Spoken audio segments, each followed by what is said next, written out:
644, and then they merged and became 600. I was awarded service pins. This is 25, 30, 35, and I was given a 40-year pin last month, which is not included in this, nor did I forget it. So one of the early jobs in the 80s was this gentleman who played basketball. I received a call from a commercial company in New York that said we're going to do a Nike commercial for this rookie. And on this day, he had only played 2 games for the Chicago Bulls. And he came in dressed just like that out of a cab, walked up on the set, and I happened to be right at the edge of the set and started talking to me first person. And at the end of the day, he finished totally by himself, and he walks away. And I said, do you mind if I get a picture with you? I said, you know, maybe one day you'll be famous. And he said, yeah, maybe you will too. So, some, you can call window cards that were given out to crew members when productions had driving ability and park. Even had on Forrest Gump, you had to be signed off with it. Some of them are really nice works of art. The casino one is really a nice window card. This was my first formal portrait of Robert De Niro on a movie I was shooting for Ron Howard called Backdraft. And this moment ended up changing the trajectory of why I'm sitting here today to address you. Through him, he asked that I move from LA at the time, even though we were shooting in Chicago, and moved to New York and work for him. And my immediate answer was, I can't, we just started Backdraft. And he said, well, when this movie's over, and I said, well, Ron has another movie, and he didn't want to hear that. So we kept in touch, and then after Backdraft, I jumped ahead to Bob's story, but after Backdraft, I basically did Cape Fear with him, and then I met Marty Scorsese. Now we're here. But to refer to Backdraft, part of what I wanted to give you the idea that as a photographer, you're involved with the entire planning, pardon me, of advertising. You're under the marketing department. So the reality is you have to know the script like the back of your hand. You have to work with a publicist, you work with a marketing department, you'll have advertising and PR, public relations, publicity. Always remember, publicity is free, advertising we pay for. So if you can come up with something that used to be what was called an item, translation to now, it is a social media feed or an item to tag on some other social media event, that's publicity. That's free. That's why everyone is going to shoot. At the end of this, I'll put up my QR code on my Instagram, and you guys can continue to go on and create your own tags with this. But on this show, on Backdraft, you also have to know the contracts of the people, the actors. And the actors on motion picture at the time, and it's harder to see now as it gets filtered down from the control of studios and streamers, they in turn have control over what the key image, the poster is for a movie. Backdraft, if you saw the movie or you understand, there were half a dozen named actors, inclusive of De Niro, that they all have placement, meaning they have to be on a poster. If you're on a poster, then you're on a poster, and I'm on a poster. So Ron Howard was trying to arrive at some kind of an advertising concept of saying, how can we have all these faces to fulfill that contract, and yet it's about firemen. And I said, well, the idea was, I said, what if we see this image? We know it's a fireman. We know it's Kurt Russell, but you guys don't know it's him. So I flipped it and said, they say what you have to put in, but I said, well, we're not going to put in. So it's a silhouette. Ron said, that's it. So that was the poster. This was my original idea because this was an actual scene we shot with him running out. And you can see his face. And Ron said, well, we can't use that because then you have to put everyone else in. But advertising has the ability to do domestic postering and international. So this poster, you'll see all over Europe. And this poster is a domestic poster. So you have to understand your work if you're going to continue to do this as a career, as a business, you have to know all elements. The same with Cape Fear. This was the studio's idea for their advertising. It's one of my pictures of Bob in the water. But when Marty saw this picture, he leapt from his chair. He goes, that's it, that's the poster, that's it. And the studio goes, that's a little, you know, edgy. So, great relationship, working relationship. Marty knows definitively his shot. When his hands are placed in that manner, that's the framing. There's not an inch this way, not an inch that way. So as a camera operator, they know. This was during the fight scene in Cape Fear, and I believe in utilizing whatever equipment necessary to get the shot.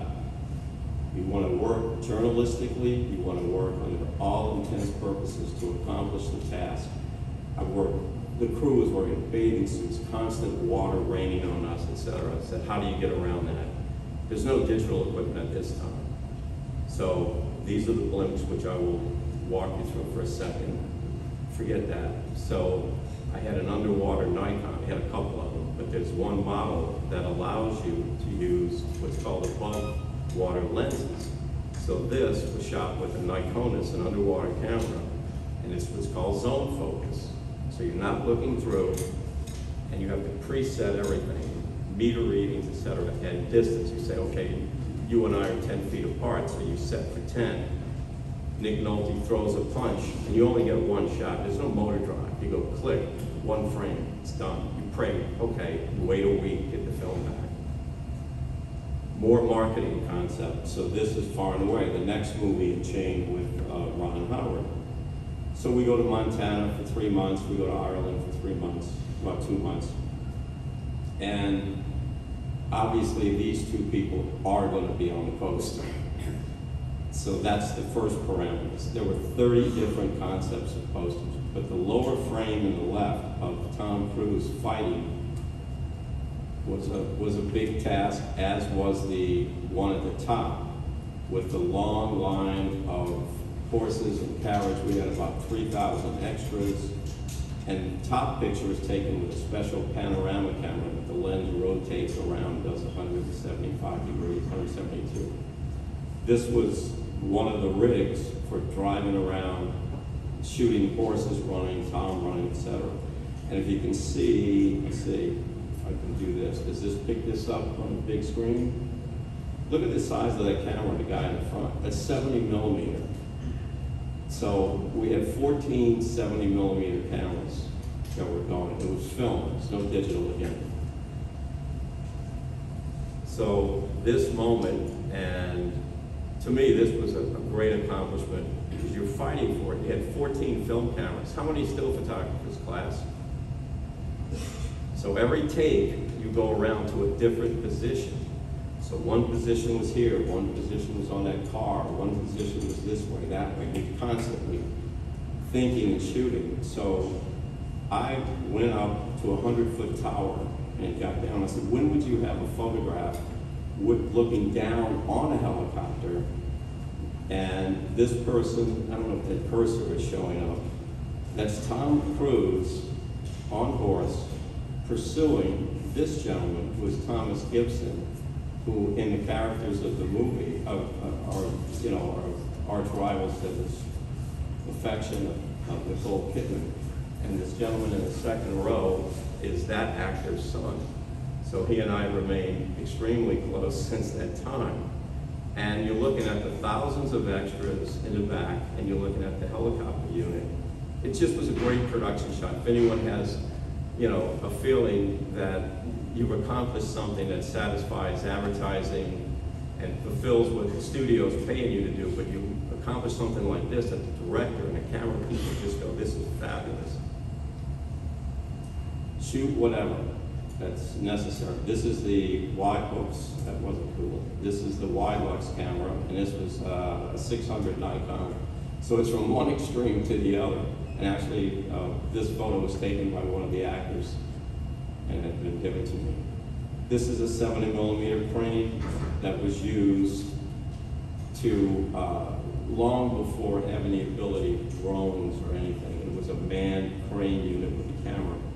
And in this moment, you'll see right here is one of my still cameras inverted and mounted on the bottom of the crane with really unique technology of the time, was a wireless transmitter and receiver. And they were like, wait a minute, you're gonna do what? And I said, crane's gonna move. I matched my lens, was a 35, to what the film camera was. And so I could look at the director's, the operator's monitor, so I knew if it panned over here, I said, oh, there's a nice shot. I could click and get it. And this is me explaining to Mikhail Solomon, who was our DP, my second movie with Mikhail. And I'm holding the control, taking a picture of the two of us, giving him the basic frame of what I was getting. That's Tom Cruise right here, and the stunt coordinator. And then that's the moment. And there's no way at that time, considering working on the set, that you're gonna get that type of an image. And if I might add, nicely framed with the two lights on left and right frame, which was, again, it's a moment, the crane is flying by and you trip it and you pray, oh, did I get it at the same time you fist and did the hit? Well, it ends up being in the poster, so there you go. A version of it, a frame of it thereof, so. There's the, and never miss an opportunity to take a crew shot. Makes friends all the time.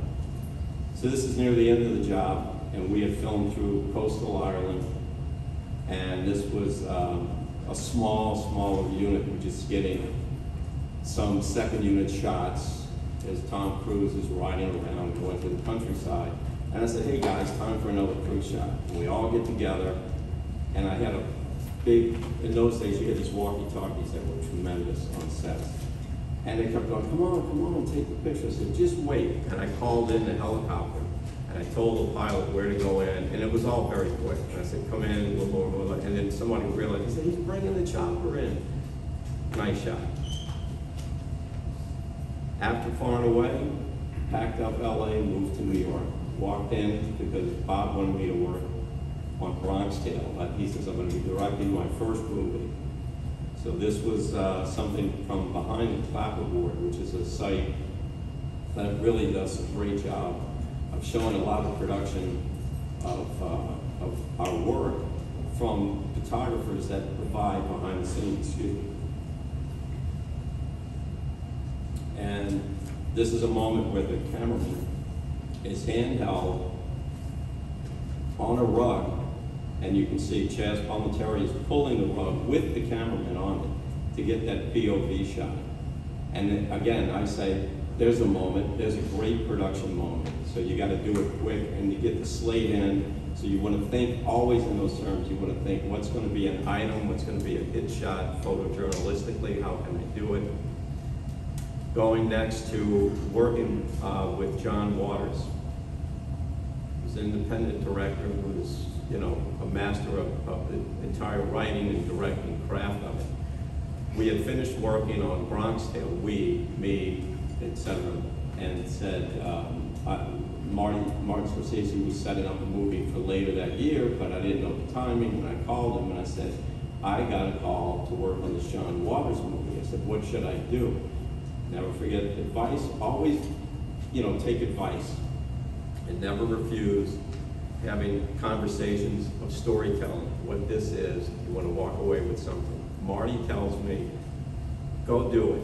It's John Waters' movie, you need to do it. And his reasoning was, he said, you've done nothing but these big budget movies, hundreds of millions of dollars. You need to know what it's like to do an independent.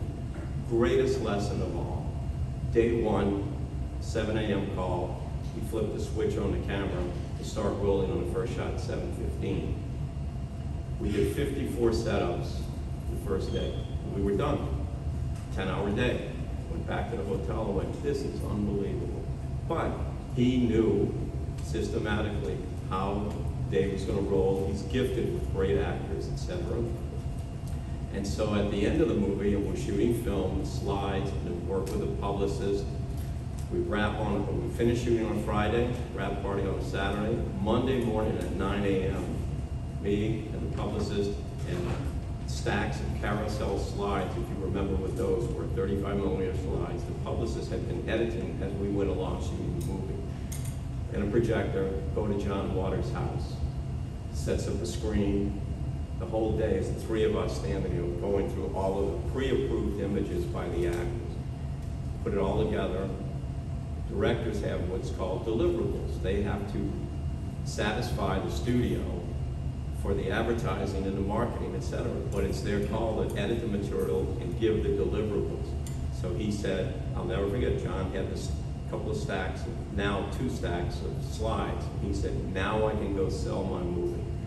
And you go, wow, and it was the best educational lesson to go from a large studio control where there's the number of people in this room respectfully wasn't as near as many as you have to deal with in the studio marketing department, etc. So you go, now it's just the 3 of us sitting in a room going through, and they're valuing your opinion, which is great. Ron Howard was like that. He said, I always want you at the table when we're making decisions. You're the one who had the first eye. You saw the image, you know. And there was the poster.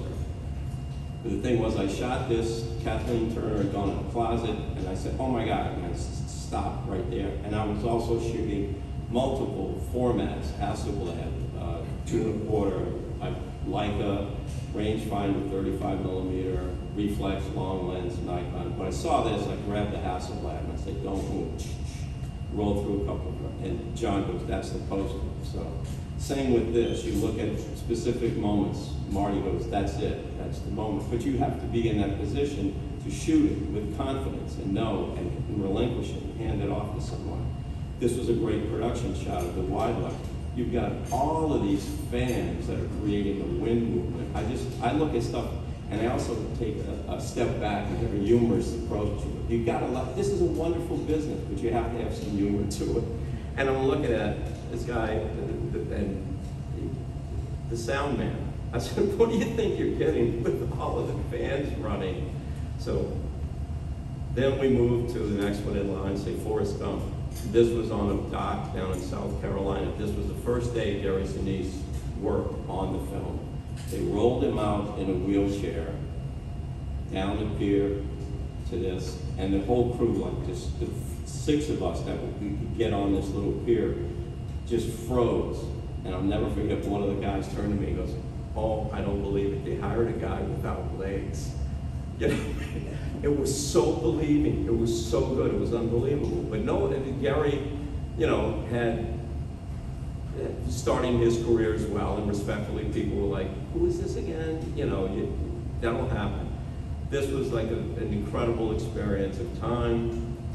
Bob Zemeckis had called me to work on a film when I was in LA, and I couldn't get together to do it. He said, don't worry, I'll call you. And I kind of laughed, and I said, you know, how many times do we hear that? Don't worry, I'll call you back. But he actually did. He sent me this Forrest Gump. And it was amazing. And they also interacted way before we started, and they wanted to know what would be the advertising idea and stuff. And I said, well, any of these images, as you see, I wanted to represent and show you his character. So he's football, he's Army, he's on the bench, as we know. I said, well, everything in terms of the script, and you have to know the script. You have to know your decisions when you're talking and communicating. I said, everything reverts to him on the bench. I said, that's your poster, that's your image. It's him at the bench. And that ended up being the poster, was him on the bench. This moment, by date, it says October 25th of '93. We had already been filming about 2 months, 2.5 or so.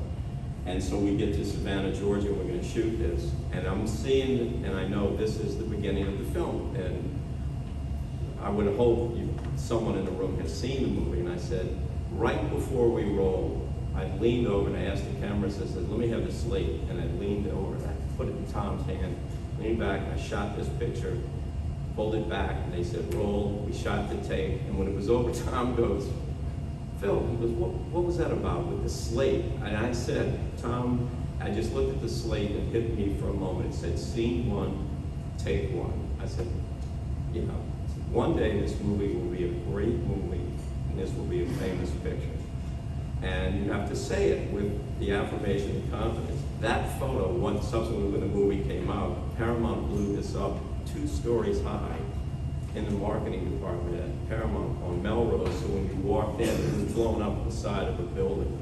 And you go, okay, so I guess somebody took note, understood it. And that bad copy, but someone handed me this, that's me in the left side of the frame, sitting on the dolly when I could do that at the time, shooting him on the bench. So there was such a close proximity.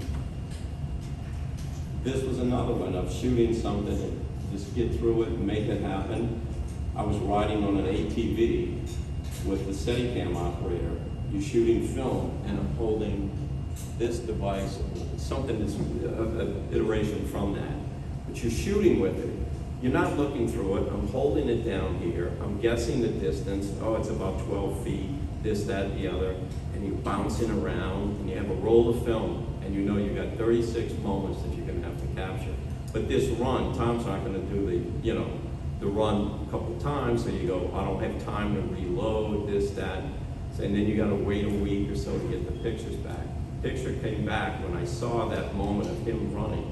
I actually called then the editor of American Cinematographer and I said, I got your cover. I said, this picture's unbelievable.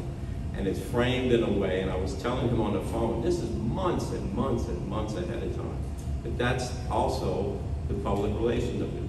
And as Mike mentioned, in the SOC gave me a Lifetime Award. Tom and his wife Rita bought a full page ad, which, so there you see the raw moment of the picture without the magazine masthead and so forth. And that's how I did it. That's me on the ATV with one of the grips, and they pipe rigged everything with the thing. And someone says, well, you're a still photographer. You don't want to be seen. That's the best way not to be seen. I'm in camouflage. But anybody, please, I know you're out there. I can hear you breathing. This is a tough room. It's 10 a.m., I realize that. But I'm proud of it. So I just believe in being a character. I was a Signal Corps photographer for the 4th Platoon, and I was treated as such. And I shot with period, Nikon, manual focus cameras, silver barrel lenses. I used period film. I used Kodachrome when I had the opportunity. I used out-of-date Ektachrome. I used whatever a journalist, a photo signal person would use of that time. And it was represented in the full imagery. We don't have, this is the shortest, song and dance I have to do. But that's the image basically, was to be that close to such intimate moments. And you say, how did you do it? Well, the helicopter came in, and that's me on an Apple box. I had to take the top camo off because I wanted to be seen by the chopper pilot. And he came in pretty low, and that was a little harrowing, just as this was harrowing, to get him at the helm of this. And the point was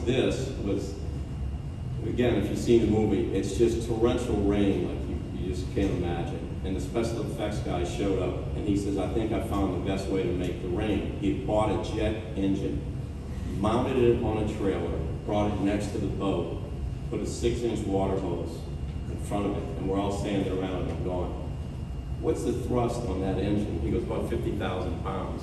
And I go, what's it gonna stop it from taking that trailer and going to New Jersey? It's like incredible. We were standing there just being pelted by this rain.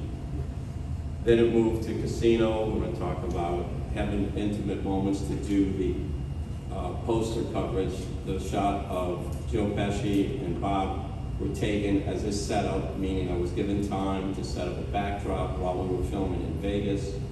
And the one of Sharon, her selection, which was really a good selection because she said she wanted her look, as you know the movie, it progresses over a period of time, so she didn't want to be at the back end, she wanted to look at the early part of the movie, so that was her youngest day of coverage.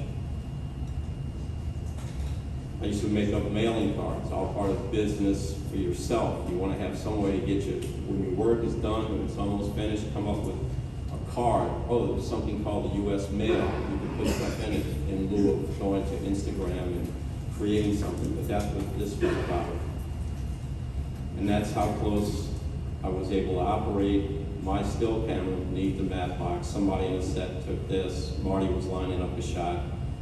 And, you know, it's always nice to have the comfortable environment to be with them and to have the confidence that you're not going to infringe on their privacy. And Marty would have rehearsal moments with the actors and Bob Richardson, the DP, and everyone within our group knew that I was always invited in, because from Cape Fear, even Marty said, you're gonna get the best stuff during these rehearsal moments. He knew, so, and he has a really good understanding and respect for still photographers and their work. This was another personal accomplishment. I'm at 10:30, is that all right? Okay. So we were filming in Vegas in an actual bank on a Saturday. What person would let a film company into a vault of a bank? So these were actual safety deposit boxes, but we had use of the one on the right. So we're filming the scene.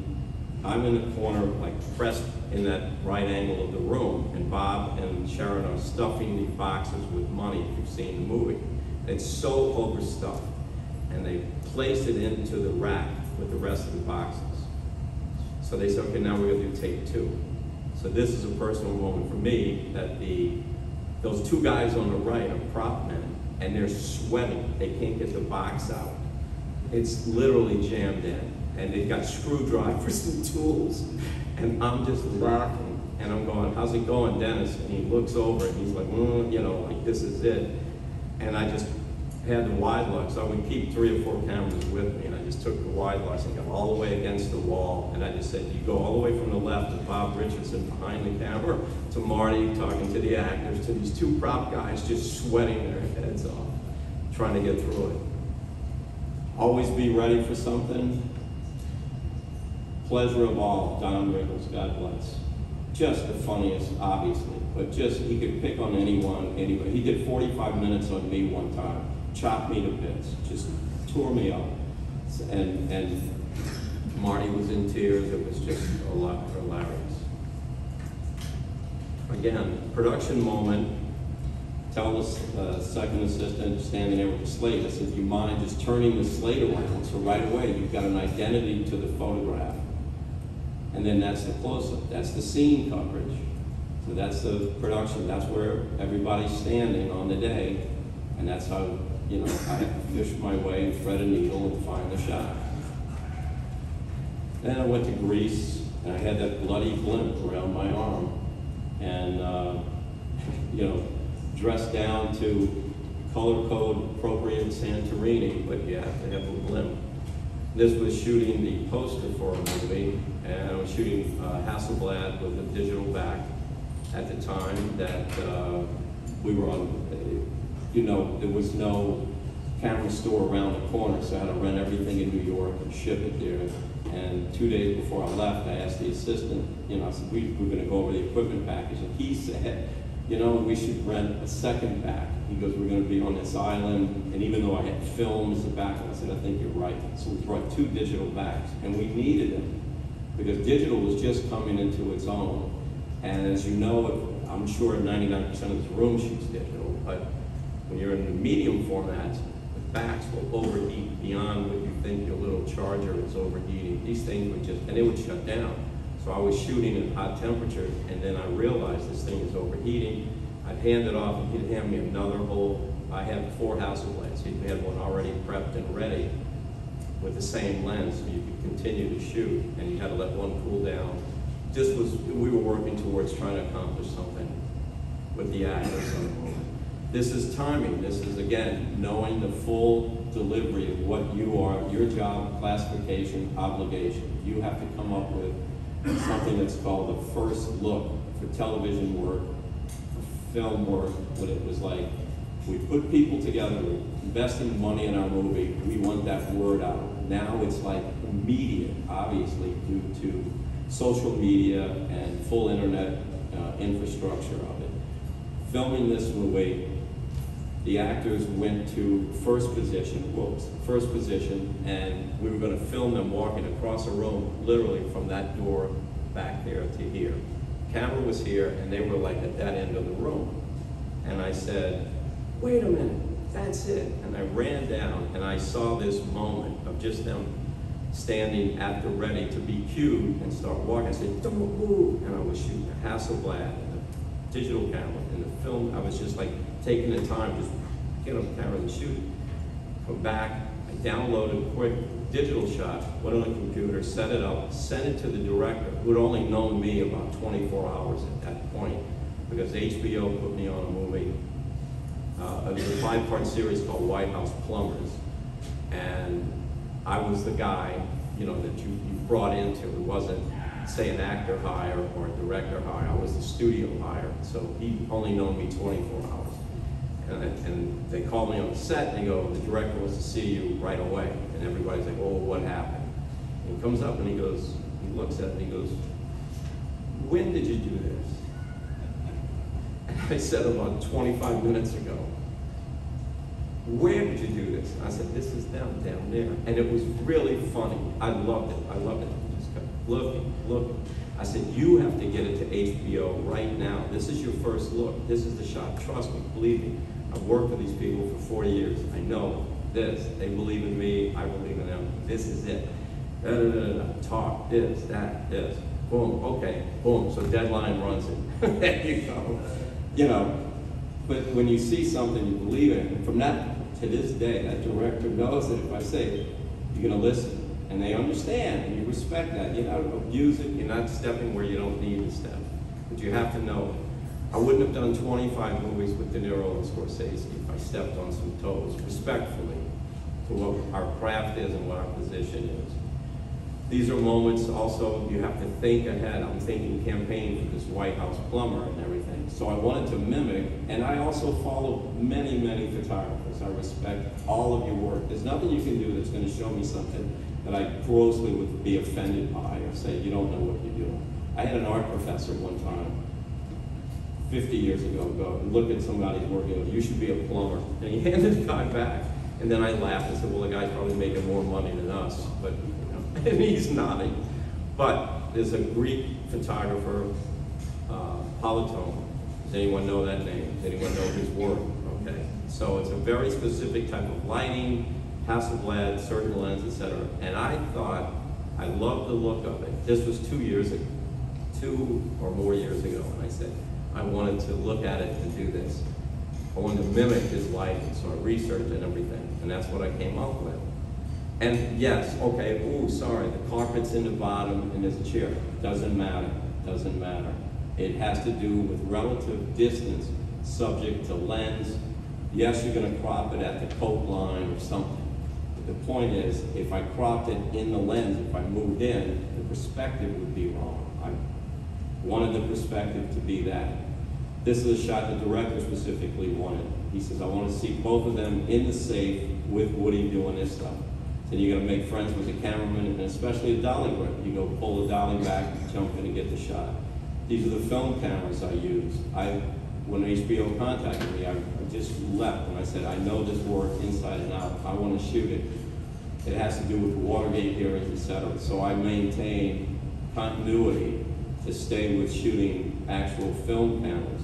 So much that I wanted to mimic this shot that E. Howard Hunt is under a Senate hearing on the right, and that's the actual E. Howard Hunt. It's photographed, taken by David Hume Kennerly, whom I communicate with regularly, etc., etc. And I sent him the shot, and I said, this is an homage to you, David.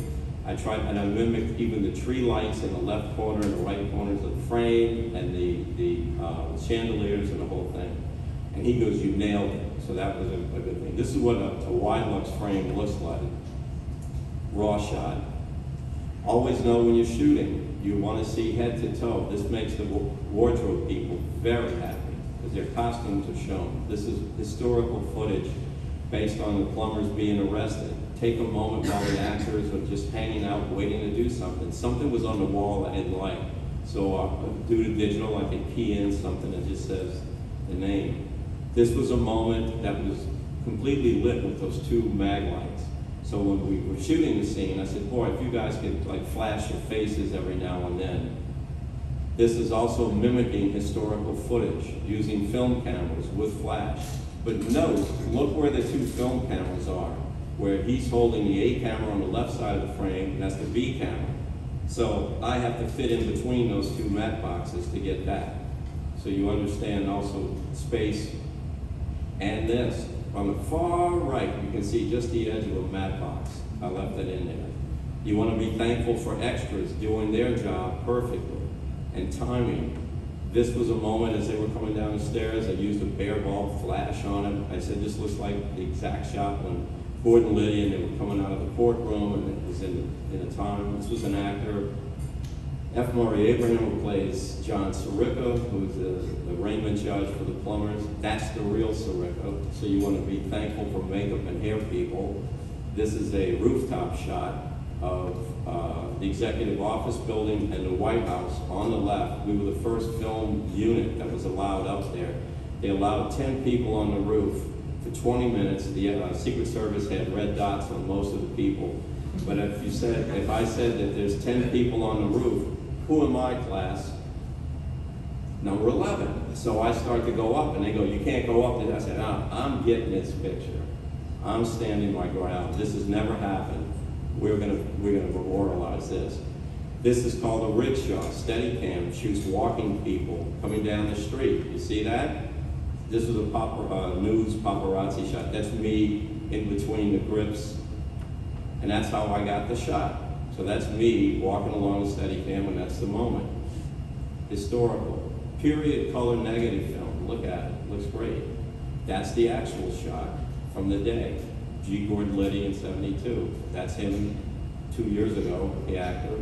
This is from my book that's called Back to One. The actors were placed in this configuration to shoot as they walked across the street, going into the building. I knew that they had to come back to the first position. So I waited till they turned around and walked back. They didn't film this. They were coming towards me, and I said, this is a great moment. You look at that interaction. It's just beautiful. Look at that with the shadows and everything. Okay, a little too much? All right. Spontaneous moments. They love this. Them hanging out, waiting to be cued for something, and guess what, class? There's a poster. So you never know. Cruise shot to beat all. There you go. Great moment in front of the Capitol. That's never happened. There you go. 26 years ago, I worked with Francis Coppola on The Rainmaker. Unbelievable opportunity. My last day, I said, I'm keeping a secret, I'm not saying a word, and that's the reason we're all sitting here today, because Francis challenged me and said, it's your job to continue the story of filmmaking and protect our industry and give all the young minds and hearts in here inspiration to continue filming. And this was last year, what's the date? Just about a year ago, we finished Megalopolis. Camera crew in Atlanta, me on a ladder, trying to get always higher, you know. And then from The Rainmaker, that was a headshot I had of Francis that was used when he received the Thalberg Award at the Academy of Motion Picture, and George Lucas is introing Francis. But that's my photo up there. One of the producers took that from his seat and sent it to me and said, Phil, that's your shot. And I said, yeah. This is how much gear it takes to get around. This was after Megalopolis, when the truck showed up at the house. 2 pallets of gear. I brought 3 lighting packages and 5 formats of cameras. I used to have a cart, a hard metal cart that was built, which was a classic New York, great cart. You get in and out of doorways. Then you have to modify and figure out something else to use. I got 5 minutes, I think. Gitzo was a very good tripod I used. I wanted to go, oh, there's a first Steadicam. How do you like that? 1962, Paul Newman, HUD. You were right about it. Hand holding a Mitchell. Give me a break. Quick lighting package. A couple of singular monolight heads, strobes. There's an old Panavision case. I put one of my Hasselblad lenses in. Workhorse of it. Always have film. Always have film. 35, 120, keep a rig there. This is the side of Francis's trailer with the movies lined up. I did the last 2. I think that's pretty good. And sidebar story, Your Honor. My father-in-law was co-writer of the Cotton Club with Francis. It had nothing to do with me working with him. That was long before I got involved. That was the stunt team from Megalopolis in front of the Silverfish, as we called it. And the guy on the far left of that shot is Charlie Pacerni. His sons are in the business, etc. Famous stunt guy. And that's Charlie and I, me with a wig, 40 years ago, my first union jobs, and that's the two of us. And there's Charlie last year. Still has the same hair. I know. This is where I rigged the remote camera on the crane again from Megalopolis. There's Francis. This is how much digital world has hurt it. You got one lap to download, one to upload, and one to play music and check the mail. How do you like to put up with that? 44 gigs, 6 hours remaining upload time. It's not my service, it's the server at the lab that's working on the camera truck, Megalopolis, seeing moments, learn how to reflect and pitch the studios. This was a makeup test. This was a moment, secured a picture on the set, graphed it together, came out in the New York Times later that day. Doing digital work right on the spot, laptop, Forrest Gump, Tom and I, boat, hurricane, strapped in the front of an insert car, Wide Lux, 4th Platoon, Signal Corps, me. Oh, and I got the Crew Member of the Week award from Francis on the first one. This is when he was telling me about Megalopolis 7, 8 years ago. We had a dinner, and that's when he was going, I want you to work, and I said, what? And now, that's my daughter, pointing to Megalopolis. She works for another company and was on the lot with me. That's her 27 years ago. Me holding her next to the trailer, and then that's her last year. Lovely. Kids are in the business. She's a producer for Agmo, which is Joe and Anthony Russo. My son works for Leica. He's at the new Leica Gallery, Meatpacking District, New York City. Today is their grand opening. So go see him. And this is when I had some acting chops. They put me in a bunch of movies. That's John Goodman and I. And then this was 3 weeks ago, the SOC had a charity auction, auctioned off a couple of pictures. There you go. How did I do?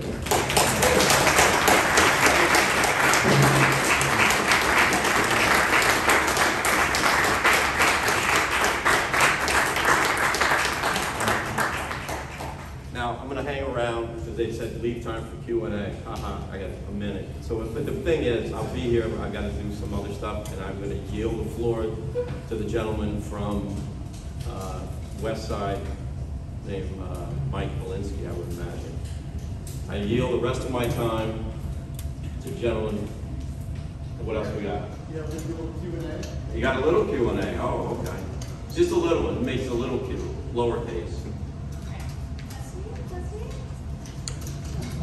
People have come far and wide. Look at you. Look at Victor.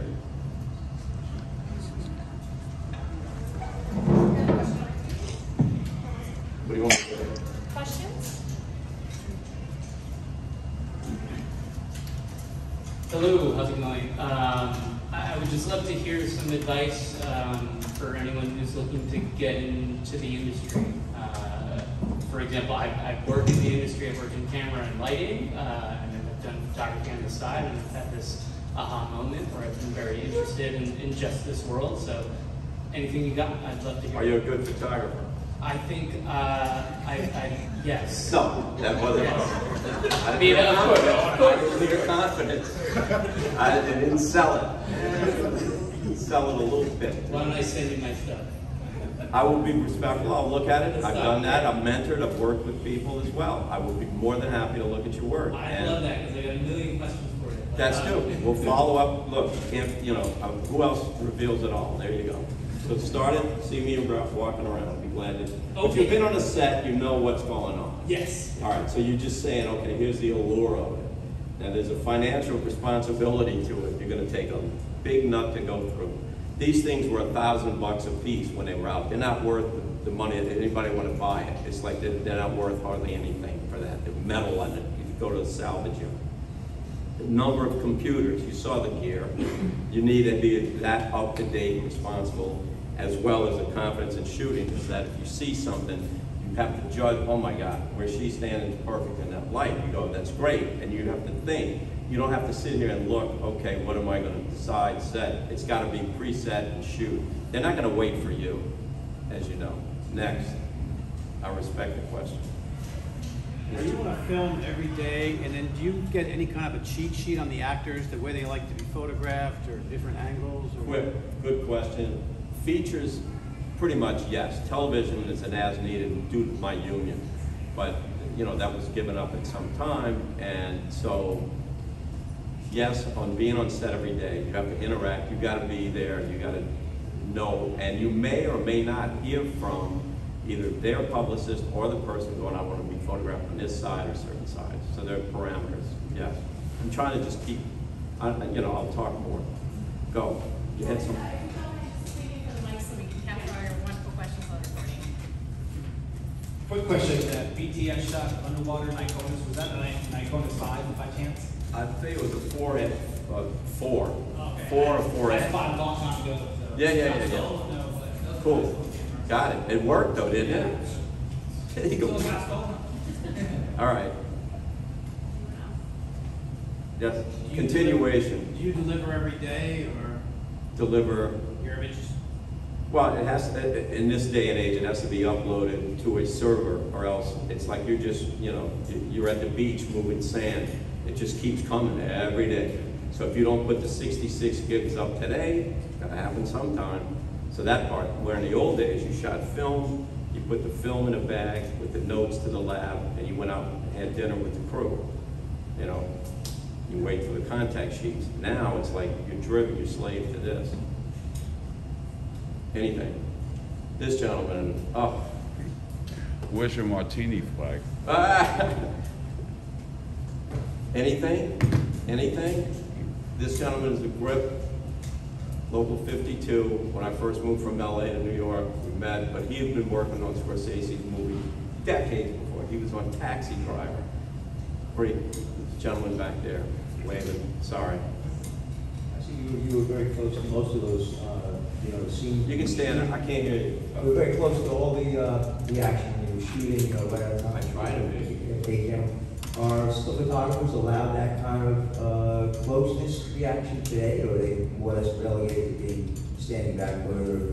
That's a personal preference, and it's confidence, and it's personality. You know, you have to sell yourself. If you're not there, if they say, oh God, here comes that guy again, or that person, sorry. So then they go, well, we don't want that person around. You know, you can be dismissed that quick. I've been called to replace people on shows. I don't like that. I don't believe it. I've never done it. I've never been fired from any job. My own volition had walked before I even started a job. But it's like, if you don't see the personality that's gonna happen, why? You don't want the stress in your life. You have to figure ways around it. But just, you know, you have to be able to interact.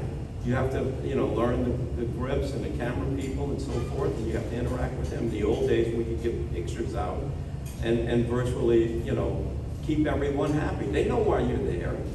You're there to document. My version is this is all documentation of our industry. Everyone looks for that.